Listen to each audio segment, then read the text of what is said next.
Hello, and welcome back to our third session of today's Leader Talk Personalized Learning Experiences, sponsored by Adobe, Whatfix, Acorn, InfoPro Learning, and Allego. So I'm Liz Fay, again here, events marketing specialist at Training Industry, and I'm thrilled to have you with us here today. Again, before we get started though, I would like to quickly go over a few housekeeping items so you can interact with our speaker and get the most out of today's program. So as Justin has mentioned, throughout today's event, please feel free to use that chat window, interact with him with any comments as well as questions. And we will be addressing those questions at the end of the session, but keep plugging them away. And additionally, at your end of your time here with us, you will notice a short evaluation survey popped open another tab in your browser, and we would appreciate your thoughts on today's event. And all of our sessions are being recorded and archived on trainingindustry.com, and you will receive a follow-up email from us that will include the link to the on-demand program for you to share with your team. If this is your first Training Industry event, we would love to welcome you. We exist to make connections among learning and development professionals, and we offer tons of resources to support your role in L&D, like live events like today's Leader Talk, as well as through articles on our website, our magazine, conferences, research reports, podcasts, and membership. We would also love to hear about what you've learned from today's session on social media, so please follow us on your favorite platform so we can continue the conversation. Without further ado, it's my pleasure to introduce you to our third speaker of the day. Justin Seeley is a highly experienced learning and development professional with over 2 decades of online learning and graphic design expertise. And currently, Justin is the e-learning evangelist at Adobe, where his comprehensive knowledge of Adobe products and learning design empower him to passionately inspire and educate customers about Adobe's dynamic e-learning suite. And with that, Justin, take it away. Right. Thanks, Liz. Thanks, everybody. Welcome to the session. I'm going to go ahead and share my screen. Just do desktop. There we go. Okay. And get into it. So hopefully everybody can see my screen. Liz, we're good? Looks great. All right. Fantastic. All right. So, hey, everybody, welcome and thanks for being here today. I'm really excited to walk you through this session. We're going to be talking about personalized learning, but not just in a theoretical sense. We're going to break down a practical framework that you can use to turn learner curiosity into real engagement, whether you're building onboarding journeys, reskilling programs, or leadership development tracks, doesn't matter. This framework that we're going to explore today is called Loop, L-O-O-P. And it's designed to help you listen to your learners, observe their behavior, offer the right content at the right time, and personalize the experience as they grow. So again, my name is Justin Seeley. I am the learning evangelist for Adobe Learning Manager at Adobe. And in my role, I get to work closely with a lot of learning teams, learning designers, and platform administrators across all different types of industries. And one of the most common questions that I hear is, how do we create learning experiences that feel personalized without creating a ton of manual work for me? And this is the session that I attempt to answer that question. So we're going to keep things interactive. I've got a few different reflection prompts. I've also got a poll at the end, and we're going to do some Q&A. So feel free to, again, to drop your comments in that chat as we go. Here's a brief look at the agenda. We're going to start off with why personalization matters. Then we're going to go into the Loop framework. I'm going to explain what each facet means, how you can use it, and then we're going to put that into practice inside your org. Finally, we'll go over some key takeaways, some next steps, things like that, and finally, we'll cap it off with Q&A. So let's start by acknowledging a difficult truth that I think many of us face, and that's that most of the content that we deliver is oftentimes not prioritized. It may be in some cases even ignored, not because it isn't good and not because it's not well designed, but it simply doesn't feel relevant to the learner. It feels like another box they have to check, another task they have assigned to them. And, learners are already really overwhelmed. They're flooded with emails, meetings, messages, other platforms. And when they finally do sit down to learn, the experience often feels generic. And here's the thing. Learning that feels generic doesn't get prioritized, because when people don't see themselves in the content, when it doesn't reflect their goals, their interests, or their day-to-day reality, they disconnect, they tune out, they change the channel in essence. Engagement isn't about pushing harder on your learners, it's about connecting deeper with the learners. And this is where personalization comes into play. And true personalization in learning is not just about, using a mail merge to insert somebody's name in a form or on a slide. It's about designing with empathy, using data and timing to make the learners feel seen and supported at every step. Now, we know at Adobe from our research and from our own experience that when people feel like learning was built for them, they lean in, they explore, they self-enroll, they engage because it feels like their learning journey, not just the company's training requirement. And personalization nowadays, with all the tools and tech that we have, it's not a nice to have anymore. It's just expected. And if you think about the other digital experiences that learners interact with on a daily basis, like let's take Spotify or Netflix as an example. Both of those things don't like guess as to what you want to do every time you launch the app. No, they have tons of data points. They have behaviors that they track. They have all kinds of things so that they know, oh, Justin has listened to this song 5 times in a row. He probably likes this artist. Let's sign him up for more. Oh, he's binged watched 152 episodes of this show. Let's serve him up some more true crime drama. And it just learns as you go, right? They observe your behavior, they serve up recommendations accordingly, and it makes it feel like it's tailored just for you. And learners are bringing those expectations into your LMS, whether you know it or not. So the big shift needs to be that we can no longer just build and deliver content. We have to build learning systems that listen to and respond to our learners. And that means we need to move on from this one size fits all approach, and we need to move towards one that adapts to the learner's needs, their interests, and even their behaviors. And that's where this loop framework comes in, a model that you can use to start creating these kinds of personalized experiences right now with whatever platform or tools that you might be using. Now, let's pause here for just a second. For years, we've treated learning like it should scale the same way software does, one version for everybody, pushed out at the same time to every person at every level. But as we know, learners aren't identical. Their roles are different. Their goals are different. Their motivation, their time, their confidence level, all of it's different. So this idea that the future of learning isn't one size fits all, it's really about shifting our focus. It's not about designing for the average learner anymore. It's about designing for the individual. One size fits you means we create systems that recognize who you are, what you care about, and where you're going, and we adjust accordingly. And that's the heart of personalized learning. And that's the reason we need a framework like this. So one other thing that I want to do before we jump into the framework is I want to bust a myth really quick. So I'm going to pause for a second here to clear up one of the biggest misconceptions that I hear every day in the conversations that I have when I'm going to events or speaking at webinars like this. And people think you need a team of data scientists and an AI budget the size of a small country to start observing learner behavior in a meaningful way. And that's just not true. Yes, advanced platforms can do a lot, but you don't need complex systems. You already have useful signals hiding in plain sight, whether you know it or not. Things like completion times, search terms, repeat views. These are all forms of feedback. They're not just numbers. They're conversations that are happening silently in your LMS every day. And the question is, are you listening? So I want you to start simple. Look at where learners drop off. What content do they come back to? What topics are they searching for but not enrolling in? You don't need AI to start observing. You just need curiosity and a willingness to let behavior guide your design. And that's what we're going to do in this framework. So LOOP stands for listen, observe, offer, and personalize. So listen, get to know your learners. Observe, read between the clicks. Offer, deliver timely and relevant content, and then personalize, close the loop, build the system. So let's dive into each one of these individually. So first up is listen.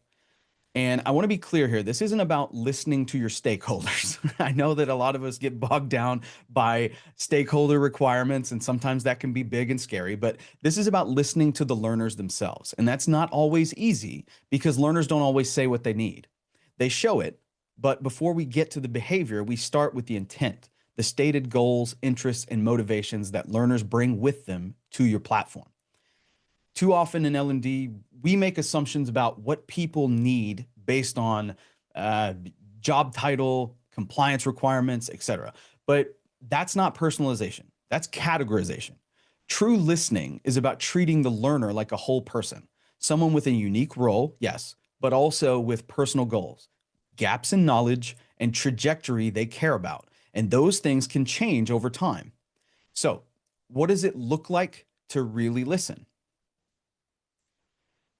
When I say listening, I don't just mean having a manager ask, what do you want to learn? That might be part of it, but the real magic happens when we combine self-reflection and data collection. It's about creating opportunities for the learner to share what matters to them and then capturing that input in a structured way.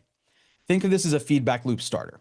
We prompt learners to reflect, we capture their aspirations, confidence levels, content preferences, and we actually use that information to guide what happens next. A great example of this is actually one of our customers at Adobe. Microsoft has this website called the Microsoft Expert Zone, and you can go there, expertzone.microsoft.com. One of the first things that you do after you sign up for an account is you tell them what you want to learn. So they have all kinds of things like Xbox, Microsoft 365, all of these different things. You mark that when you first get in there, and that automatically generates your learning environment. Everything on that homepage is fully customized to what you want to learn. And so what you're seeing here is kind of an example of like what a modern LMS interface where listening happens by design might look like. So it might be something as simple as an onboarding survey, like that Microsoft example. Maybe it's a confidence check. Either way, the system is actively collecting input, not just tracking completions, but it's initiating a conversation between the system and the learner. And this is the first step in building trust, because when somebody comes into a system like this, that it feels like the system is listening, they're going to stay more actively engaged because they want to see, are you really going to serve up what I'm telling you I'm interested in?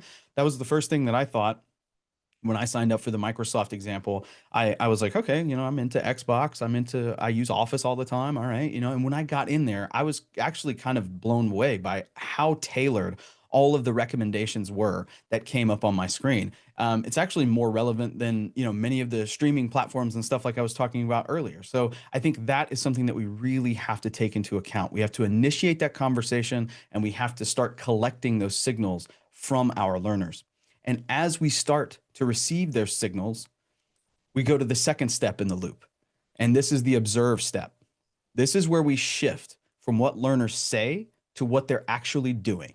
And if you've ever looked at LMS analytics and wondered like how to make heads or tails of it, this is where that data starts to come alive. So observation is all about decoding curiosity. Learners might not always tell you what they're interested in, but they do leave behind a trail of signals: clicks, searches, repeat visits, time spent on certain content, early drop-offs, video rewatches, etc. It's your learners telling you this is interesting or I don't care about this. The key is to treat these behaviors not just as passive analytics, but as active input, as a back and forth conversation. When somebody searches for a topic but doesn't enroll in anything, that's not a missed conversion, that's a gap in your content, or possibly a problem with how it's surfaced. When someone returns to a resource multiple times, it might mean the content is valuable or that they didn't quite get what they needed the first time. Modern learning programs, including Adobe Learning Manager, which is the product that I evangelize for, are built to capture these kinds of signals. But collecting data is not the same as acting on it. Most organizations are sitting on a mountain of behavioral data that they could use to drive smarter learning, but instead it ends up being buried in dashboards or put into end of quarter reports and pretty much just forgotten. So how do we shift from observing to actually learning from the observation? Well, we start by identifying which signals matter most to your learning goals. If you're focused on driving product adoption, look at time spent in feature-specific content. If you're trying to improve onboarding, look at where people drop off and where they seek extra help. And don't overcomplicate it. You don't need an AI team to start observing. You need patterns, you need curiosity, and you need a system in place to adjust your learning strategy based on what you see. It's a bridge between listening and action, and it allows you to move from assumption to evidence much faster. So here's an example. This is a screenshot of the group success dashboard that's built into Adobe Learning Manager. It gives admins and learning leaders real-time visibility into how teams are progressing through their learning paths. You can see everything from completion rates to time-stamped activity, and even filter by learner, group, or course. And if someone's not logging in, or they're stuck at 50%, or they're revisiting the same topic, you can spot it and you can respond early before it becomes a blocker for their growth. You're not just observing course completions here, you're observing behavior patterns. That's the nuance that I want you to see in tools like this. This helps you surface signals like which learners are breezing through and who's stalling out, and whether certain courses consistently cause friction. If your top performers keep returning to specific topics, or maybe those are high value, maybe that's worth doubling down on. But when you observe with purpose, you're not just managing your learning, you're starting to manage the momentum. And that insight sets you up for the next phase of the loop, which is offer, because now you know what the learners need and when. So once you know what they need and once you know when they need it, it's time to start offering them something. And so that next step in the framework is offer. This is where personalization really starts to take shape because it's the point where the learner receives something from us. Up till now, we've been taking knowledge from them. We've been taking data from them. And now it's time for us to offer up our response. So timing and relevance here are the most essential things. A great piece of content offered at the wrong time is nothing but noise. A perfect resource buried in the catalog is basically invisible. When we talk about offering in the context of personalized learning, we're talking about surfacing the right thing at the right time in the right way based on everything we've seen and heard so far. Now, this could be a simple follow-up course recommendation after somebody completes a module. It could be a nudge that says, hey, other people in your role are taking a look at this. It could be a learning plan triggered by a promotion, a role change, or a completion of a certification. The key is this: the offer should feel like it belongs to the learner, not the company. It should feel useful, not forced. It should be personalized and not prescribed. So here's an example of this. And this is where technology can really help. So ALM, Adobe Learning Manager, for example, uses the AI-powered recommendation engines to automate this process at scale based on what the learner does, what they click on, what they finish, and what they ignore, and they explicitly tell us can they can offer curated suggestions. So learners like you also completed X, or because you're building skills in this area, we recommend X. Based on your role and activity, here's what's next. So if you take a look at this screenshot here, we've got recommendations based on your interest there at the top. So when you go into Adobe Learning Manager, there's a recommendations section you can go to. You can tell the system, like, I am interested in these products, I'm interested in these roles, or I want to build these skills. You can do all three of those things. And then it will start to use its internal AI to start surfacing all of these personalized recommendations that wind up on your homepage. Then at the bottom, you'll see something called trending in your network. Think of this like what's hot on Netflix, right? So we constantly look at the data points from your peers, people who are in your same learning group, people who are in your same role. What are they taking? What are they completing? What are they dropping off of? That kind of thing. And we're using that to refine that constantly on the learner homepage. So it's always serving up something that feels relevant, motivating, and most of all, it feels natural. The last step in the loop is that we want to personalize. And this is where it all comes together, where we commit to making learning an ongoing, evolving experience instead of a one-time event. A lot of organizations treat personalization like a setup step. They assign a role-based path, or they tag a few recommended courses and they call it personalized. But the truth is, real personalization happens over time. It adapts, it responds, it grows with the learner. And this is where systems need to move beyond just recommending something once and start recognizing when a learner needs have changed. So maybe they moved into a new role. Maybe they've completed a key program and are ready for the next challenge. Maybe they've shown interest in a topic and that wasn't part of their original path. Adobe Learning Manager helps support this kind of responsiveness through something called learning plans. And many systems do things like this as well. These are rule-based automations that assign training based on specific events or milestones in a learner's journey. And that's just one of the ways that you can customize or personalize the journey.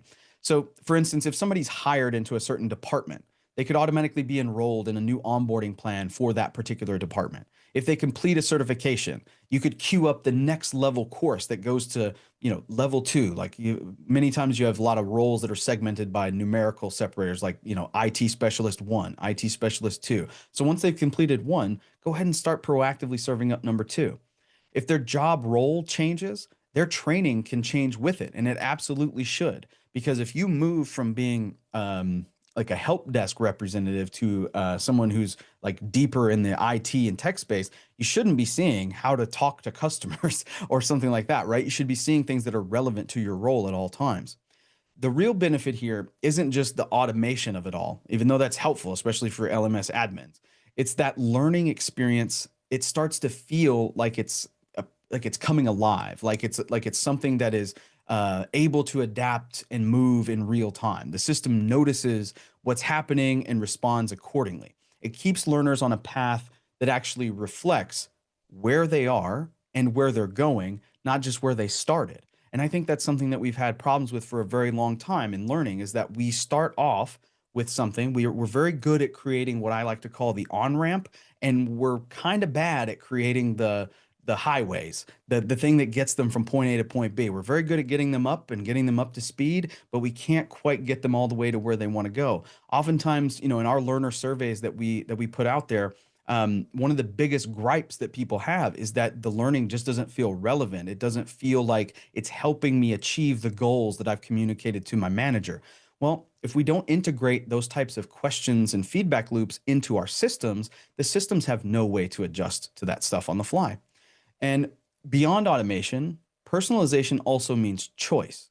We're letting the learners save content, build playlists, explore topics outside their assigned path. And these are all ways that we can make the experience feel more relevant and more human and more fun. There's nothing, I think that's another misconception. Like, there's nothing wrong with making learning enjoyable. I've often said that, when I was building big programs, I've worked at a lot of different places building customer onboarding programs. And I always said, like, I want this to be a destination that somebody comes back to on a daily basis because they're really interested in the next thing that's coming. That's very hard to do. But if you remember, and I don't know, I'm going to date myself here a little bit, and maybe this could just be an informal poll if you want to stick some stuff in the chat right now. How many people remember the Yahoo homepage from like the 90s and 2000s? You guys know what that is? The personalized Yahoo homepage. I see responses coming in. Yeah, everybody. Okay, yeah, everybody remembers this. Okay, so the Yahoo homepage, you could customize that with anything you wanted, right? You could have weather, local news. They had social feeds baked into that, shopping recommendations. There was tons of ways that they customized that Yahoo homepage. That's ultimately what I've always wanted to build for a customer learning portal. Somewhere that, assume this is a tool that they use every day. And an LMS for a learning development professional, we use LMSs almost every day, right? So make the LMS something that I want to come back to every single day to check on something. And so whether that's making the content that's on the homepage relevant to the administrator or to the learner or to a manager or whomever, that's a very important thing that we need to get right. And I think that's something that we can do with all of these modern systems that we have. So, when learners feel like the system is paying attention and when they're given room to explore things on their own terms and, pin different things or save playlist or curate their own learning path, they stay curious. And that's what we're really going after at the end of the day. We want learners to remain curious, to remain interested and engaged, and to keep coming back without us having to pepper them with constant pings of, your 7 days until this compliance training, until we send something to your manager telling you you're in trouble. Like, we've got to get away from that and start creating experiences that make people want to come back for more. So personalization isn't about, just creating that one perfect path.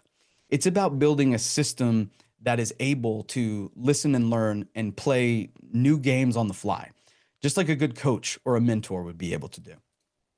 So what you're looking at here, this is kind of a simulation of what I'm talking about. So let's assume that this learner has just been promoted. And in that promotion, they've been moved from one group to another inside an LMS. So they've been moved from employees to managers, for example, right? And the system has automatically enrolled them in a new learning plan tailored to their evolving role. This kind of automation may seem small, but the impact is significant, because imagine this: if you were logging into this system and the system automatically kind of darkens out and the thing comes up and it's like, new learning path enrolled. Due to your recent promotion, you've been automatically enrolled in a new learning plan. What would be even better if that said, hey, congrats on the promotion. Here's some things to help you get started in the role. So even customizing that to the degree to make it feel like a congratulatory thing. It says to the learner, we see you, not just as a static user in the system, but as a dynamic individual whose learning needs evolve with their career. And because this enrollment happens behind the scenes, triggered by a promotion event, a profile update, there's no friction. There's no request forms. There's no chasing down the L&D people to add you to a specific course for manager compliance or anything like that. The content finds the learner and it finds them at the right moment. So assume that this is triggered the first Monday after any promotion is put into place or after any user is put into a certain group.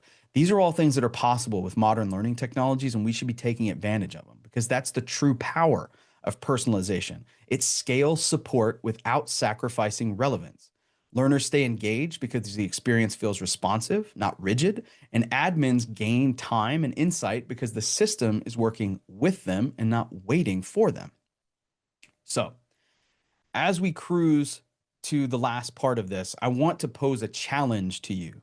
So, before we wrap up with the last phase of the loop framework, I want to leave you with this challenge. After this session is over, what I want you to do is go into your LMS or analytics dashboard. I want you to pull up, let's say, the last 10 course completion. Any course, any team, doesn't matter.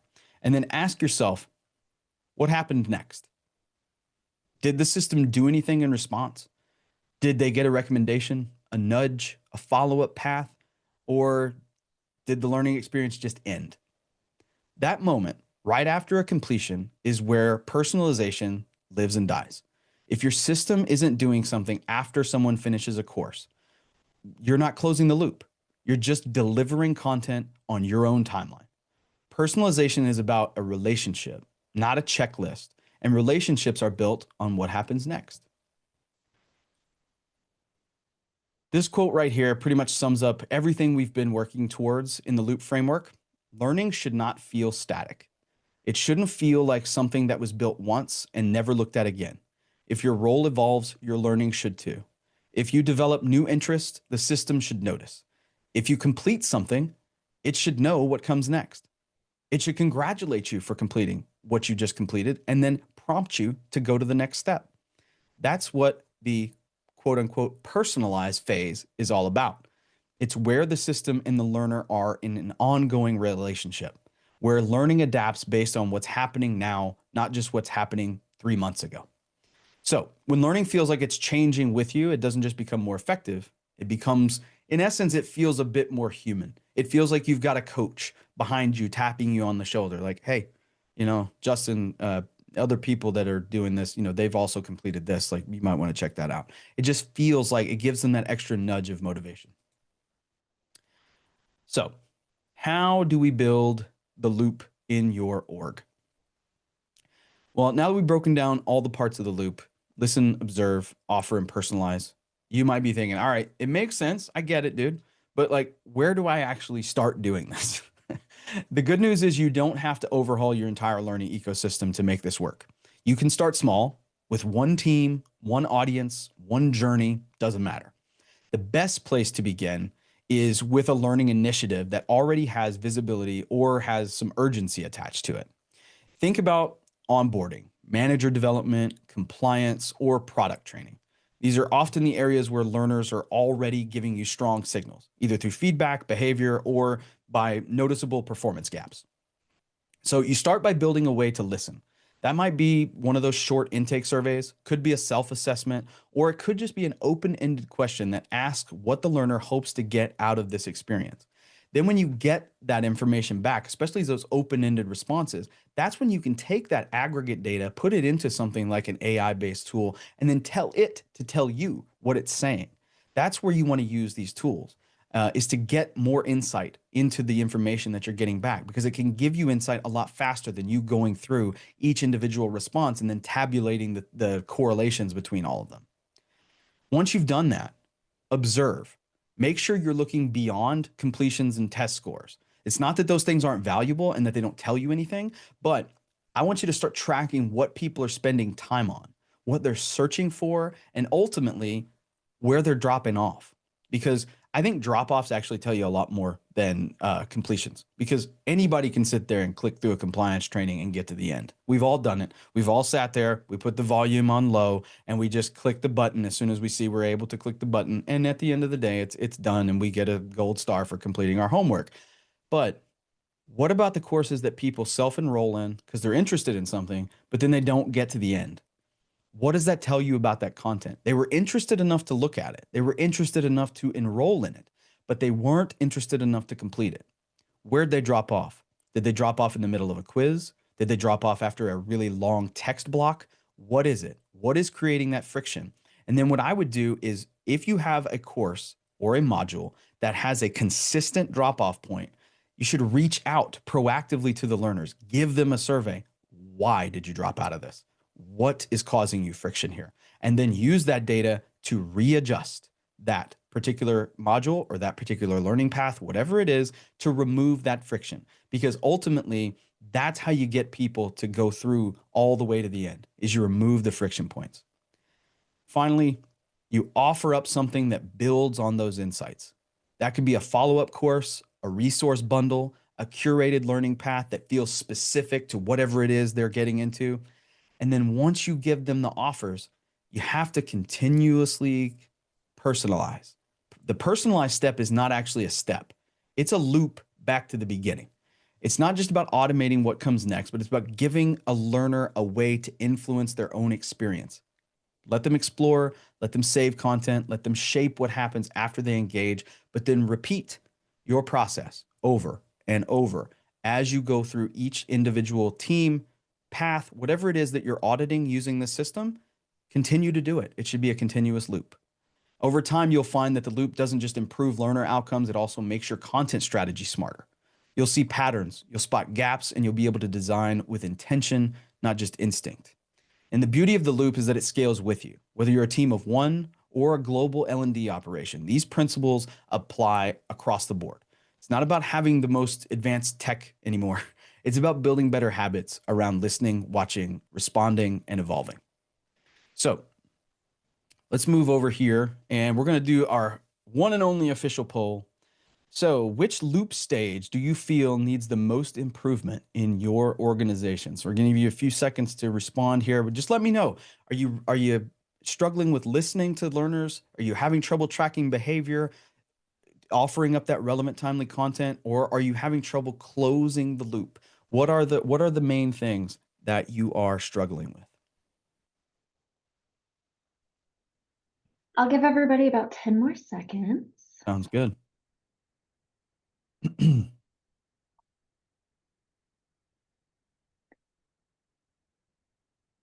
with that, here are those results. Right. Okay. So tracking learner behavior is a big one, 38%. Then we've got building personalized feedback loops at 33, and offering relevant timely content at 20, and listening to learner goals at 10. So I totally understand a lot of this. Tracking the learner behavior is a big one. Oftentimes that's going to be platform dependent, right? And so if your platform is not offering you a way to meaningfully track behavior, or if you're not able to integrate, extra add-ons that allow you to track learner behavior more easily, then my suggestion would be to start auditing the system overall and like, do we need to make a change here? Because learner behavior is one of the most important things that you can do, is one of the most important things that you have to track in order to be able to personalize these things. In terms of building those personalized feedback loops, I totally get that as well. I think as the technology starts to catch up with the needs, learning and development, as tech forward as it is, because we all hear it every day. There's AI this, AI that every single day. We're still not at a point where AI is actionable in this way completely yet. We will get there. I think it'll be the next 3 to 5 years, but I think we'll get there. But once that happens, that part will become a little bit more easy.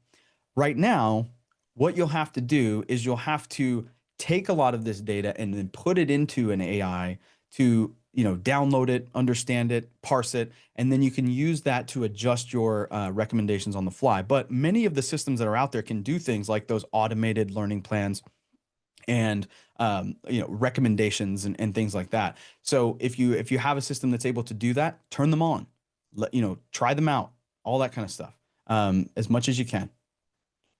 All right, let's move on here, and we're going to do some key takeaways, and then we're going to get into some Q&A.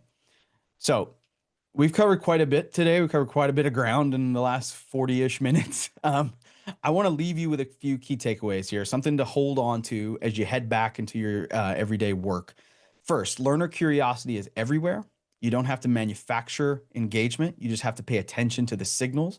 Your learners are already giving you all of that information, what they search for, what they click on, what they skip, what they come back to. These are all moments of insight. It's all a conversation that they're having, whether you know it or not. You just got to pay attention. Second, personalization is not a feature or a setting. It's a mindset. It's about designing a learning system that listens and observes, responds, and evolves. It's about meeting people where they are and nudging them to get where they're going.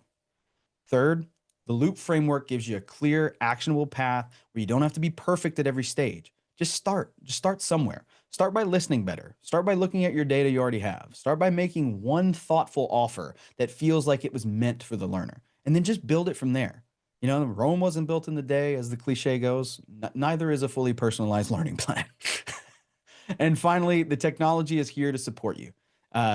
Tools like ALM, Adobe Learning Manager, like I work on, they're built to scale these efforts through AI-powered recommendations, smart automations, and real-time learning plans that respond to behavior and business needs. So, as you think about what your next big initiative is, whether it's onboarding, reskilling, leadership development, I want you to ask yourself, where can we listen better? Where are we ignoring learner behavior? And how can we close the loop to make this feel more personal, more relevant, or more human? That doesn't have to be some big fancy automated thing, but you just need to start creating the feeling of personalization, even if real personalization is a little bit further down the road. So as we cruise into Q&A, I think people have hopefully popped some questions in there. I'll get to that in a second. Here's a QR code. If you want to give Adobe Learning Manager a try, again, that's the product I work on. You can try it here free for 30 days. This deck will be available after the session as well. So you can scan it here or you can get it from there. I'll give you a few seconds to do that. But 30-day trial for free. You get in there and you can try out all of those things I was talking about, the AI recommendations, all of that stuff on the homepage, the learner plans that are personalized based on all those trigger events, etc. So, get in there. And if you have any questions about it along the way, you can connect with me directly. Again, I'm Justin Seeley. I'm the evangelist for Adobe Digital Solutions, specifically ALM, Adobe Learning Manager. And here you can scan that QR code. It'll take you to my LinkedIn page. I also give away a ton of resources and templates there. I will throw out a very big caveat that I had a piece of content go semi-viral recently, and my inbox is a little flooded at the moment. So if you do message me there, I will get back to you. I promise. It is just really backlogged at the moment, and I'm trying to get through them all. I do a lot of free PDFs and things like that, and people are asking for them all the time. So I will answer your question. It just might not be immediate, but I will get to you. So with that said, Liz, I'm going to open it up for Q&A. I will stop sharing. Copy that. No, I love that transparency. And I love that photo. I'm exposing myself that I did not look at your deck entirely. That photo was amazing. I love it. Thank you.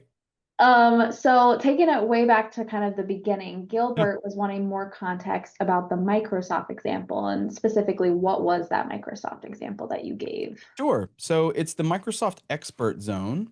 And let's see if I can just pull it up. Let's share this really quick. And here and here. So this is the Microsoft Expert Zone. It's expertzone.microsoft.com. And what you do is you sign in or join with your Microsoft account. And once you do that, one of the first things that they ask you is like, what are the Microsoft related products, services, and things like that you are interested in? So some of it's like Office based, some of it is Xbox based, some of it is Microsoft Education based, all these different things. You choose all of those things, and then they use that information and what you go to while you're on the site and all this kind of stuff to fully curate a learner homepage for you that is completely personalized. And it actually runs on Adobe Learning Manager. So this is also a great example of the product that I was talking about. But the personalization aspect of this is really the shining star. So if you want to, just go again, expertzone.microsoft.com. And you should be able to go right there. Perfect. I hope that answered your question, Gilbert. The next one, and I know you kind of touched on this, but it was quite a bit of questions about what if our LMS doesn't allow for such an analytics? How can you track usage data and present curated content with generic platforms? A lot of we have generic platforms. We don't have Yeah. the budget. Justin, help, pretty much. Totally understand it. So if you have any type of analytics whatsoever, I assume maybe you have basic analytics. Maybe it's not at the learner level, but maybe it's at the aggregate level. I would just try to see any way forward that you can with what you have to identify potential bumps or potential home runs, right? It's not just about what doesn't work, it could be about what actually does work. So if you have something that, let's say you launched it and you gave people 30 days to complete it, but everybody completed it in like the first 2 weeks, what does that tell you? That tells you that might be really interesting, really easy, friction free. Look at that and then compare it to something where people went over the deadline or they didn't finish it at all. What are the differences between the two? Is one more video heavy? Is one more interactive heavy? Maybe you can use some of that and then also create a survey based on that and say like, hey, we've been noticing some observations about our content. We would like to get your opinion. The more input you can give or get, excuse me, from the learners, the better off you're going to be. So there are ways to communicate, hopefully, with your learners if they're within your system, they're your employee, your customer, whatever it is. So communicate with them as often as possible in any way you can. There are free form tools and things like that that you can use, Google Forms, Microsoft Forms, all those kind of things. Use all that, take that info in, and then try to apply it to your system. If you don't have those in-depth analytics. And I know that's a pain. I've totally been there. I've gone to places with legacy, systems, and it's a huge pain in the butt. If you want more information about some of the things that I've done, I have a playbook that I have somewhere. I'll have to dig it up, but I do have a playbook for all levels of, I have nothing, I have something, I have a lot, that kind of thing. So if you want to email me or send me a message, I can get you that information. Perfect. I hope that addressed everybody. If not, please keep dropping more questions in the chat. The next one, Jody, how do you personalize and collect/observe data on employee behavior when building business-centric training? Not just what they learned, but what the organization needs to know. Um, I think that depends on the capabilities of the system, and then also, whatever your business objectives are. So let's take a sales training, for example, right? So you want to train your sales force to do something, implement a new sales strategy, sell a specific product or something like that. What you can do is incorporate, and this is difficult if you don't have a system that does it, but there are ways around it. So let's say you have a system that can do like an interactive simulation to test sales skills or something like that. That's ultimately what I would love to have in every system, right? A way to do some sort of verifiable skills challenge. If you don't have that, then I think what you would have to do is create some sort of assessment mechanism or a survey that digs deeper beyond just the overall analytics that you get to really understand if or to really get an understanding of what they're understanding. And then finally, I would make sure that you loop in their managers, their regional team managers, whoever that is, and get them to give you information about behavior changes. So are they seeing that people are implementing this? Are they not seeing that they're implementing this? And if they're not implementing it, where are they falling short? And you can use all of that to hopefully correlate some trends and get some information that way. Perfect. And then I did have a question in the chat about the Microsoft link, if you could share that Yeah, again in the chat. They would love got that. it. And then I did leave Alyssa's questions for the last, because she kind of had four. So we're gonna Yep. kind of all similar, but kind of different. Um, no apologies, Alyssa, at all. Can Adobe Learning Manager interface with a CRM? How is ALM categorized registrants? That was kind of two in one, but yes. Yeah, so it definitely can engage with a lot of CRMs. We have a very robust API, so we integrate with some natively out of the box, right? I don't know the full list off the top of my head, but we do integrate with a lot of them out of the box. The rest of them can probably be integrated with through our extensive APIs, and we have solutions consultants and people like that that can help, drive that integration. In terms of how they're categorized when they come in, I think that's ultimately up to you, like how you want them brought into the CRM or how you bring them into ALM from the CRM. I think that's totally up to you. It could be groups, it could be teams. There are lots of different ways to do that. So if you want to send me a more detailed scenario of what you're asking, I can definitely give you a little bit better guidance. Perfect. Yes. And it kind of sounds like it because she then asked if we have the Adobe Enterprise license. Is the ALM feature included already? I Uh, assume you mean Creative Cloud. The answer to that is no. So Adobe Creative Cloud and Adobe Experience Cloud are two different things.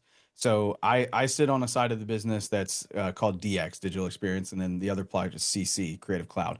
So it's a different platform altogether. It's where we have things like our marketing suite, email, Captivate, the e-learning authoring tool, and all that. That kind of sits over there in its own cloud environment.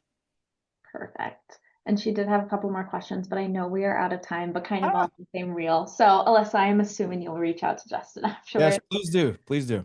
So with that, Justin, before I guide us to the next session, is there anything else you'd like to say with the audience today before you say your goodbyes?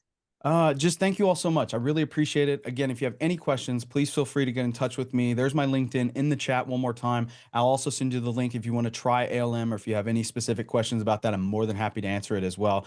Thank you for taking the time out of your day. I really appreciate it. Thanks a lot. Yeah, love the positivity you bring to each session. Thank you so much, Justin.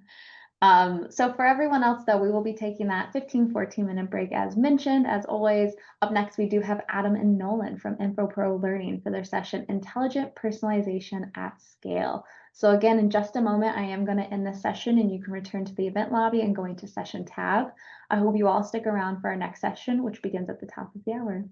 I will see you all soon. Bye, everybody.